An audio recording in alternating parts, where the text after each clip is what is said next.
રાજપીપળાના સુપ્રસિદ્ધ ધર્મેશ્વર મહાદેવના મંદિરના જૂના મકાનમાંથી વાઘના ચામડા અને નખ મળી આવતા વન વિભાગે તપાસનો ધમધમાટ શરૂ કર્યો છે। રાજપીપળા શહેરના હનુમાન ધર્મેશ્વર મંદિર ખાતે મંદિરનું જૂનું મકાન જર્જરિત હોવાથી તેનું સમારકામ હાથ ધરવામાં આવ્યું હતું। આ સમય દરમિયાન તીવ્ર દુર્ગંધ આવતા ટ્રસ્ટીઓએ વન વિભાગને જાણ કરી હતી। Rajpipla range forest officer Jignesh Soni અને તેમની ટીમ સ્થળ પર આવી પહોંચી હતી અને એક રૂમમાંથી વાઘના ચામડા અને નખ ભરેલી આખી પેટી બહાર કાઢવામાં આવી હતી।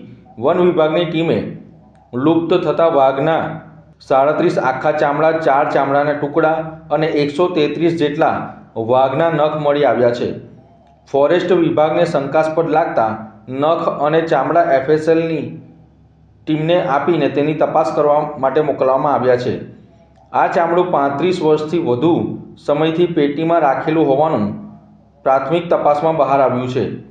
આ ચામડાને સમાચારના પાત્રમાં વીંટાળેલ હતા, જે 1992 અને 1993ની સાલના પેપરો હતા, એટલે એ અંદાજ પરથી 35 વર્ષથી વધુ સમય પહેલાંના ચામડા છે।